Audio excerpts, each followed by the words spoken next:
Welcome to soul of medico. இது naming reaction series day 8. So இன்றைக்கி வந்து coupling reaction பார்க்கலாம்.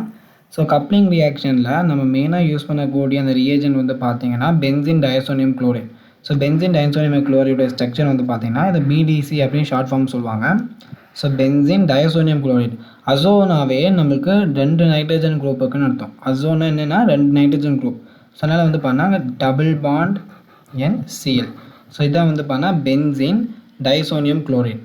ஸோ இப்போ என்ன நடக்கும் அப்படின்னா இங்கே வந்து இதை வந்து நம்ம ஃபினால் கூட வந்து பண்ணால் ரியாக்ட் பண்ணுறோம். ஃபினால் வந்து நம்ம பண்ணால் இந்த மாதிரி எழுதிக்கலாம்.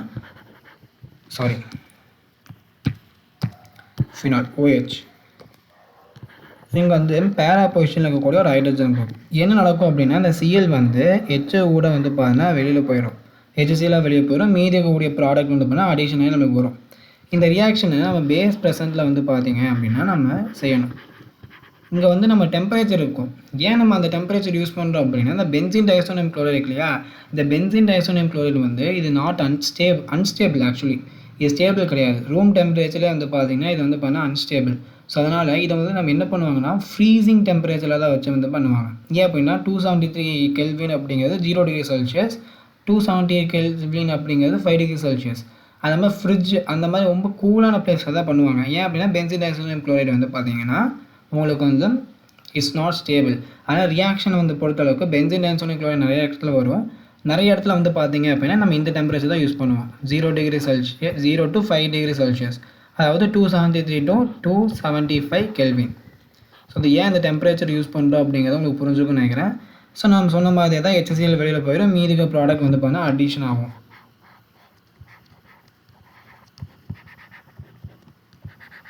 ஸோ இதோடைய கலர் வந்து இம்பார்ட்டன்ட். இந்த கலருக்கு வந்து பார்த்தீங்கன்னா 1 மார்க் கொடுப்பாங்க.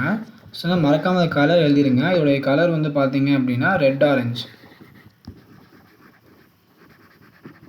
இதோட டையா வந்து யூஸ் பண்ணுவாங்க, ரெட் ஆரஞ்சு டை. இது வந்து இம்பார்ட்டன்ட், இதை நீங்கள் எழுதிடுங்க. அதேமாதிரி இதோட பேர் வந்து முக்கியம். இந்த பேர் என்ன எப்படி நம்ம வைக்கணும் அப்படின்னா ரொம்ப சிம்பிள். இங்கே நல்லா பார்த்தீங்க அப்படின்னா உங்களுக்கு பேரா ஹைட்ராக்சி அசோபென்சின் கரெக்டாக. ஏன் பேரானா இந்த இடத்துல வந்து பார்த்தீங்க அப்படின்னா உங்கள் பேரா பொசிஷனில் உங்களுக்கு ஒரு ஹைட்ராக்ஸ் அதாவது OH குரூப் இருக்குது. OH வந்து நீங்கள் சஃபிக்ஸாக போடணுன்னா உங்களுக்கு OL வரும். ப்ரிஃபிக்ஸாக போடுறோம் அப்படின்னா ஹைட்ராக்சி வரும்.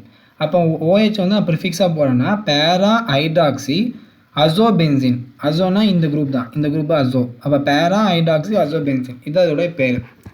இந்த பேர் வந்து முக்கியம். இது 1 மார்க் கூட கேட்கலாம். ஸோ ஃபினால் வந்து BDC ரியாக்ட் ஆச்சுன்னா எந்த ப்ராடக்ட் ஃபார்ம் ஆகும் அப்படின்னு கேட்கலாம். ஸோ அந்த பேரை மறந்துடாதீங்க, பேரா ஹைட்ராக்சி அசோபென்சின். ஸோ நெக்ஸ்ட் வீடியோவில் அடுத்த ரியாக்ஷன் பார்க்கலாம். தேங்க்ஸ் ஃபார் வாட்சிங்.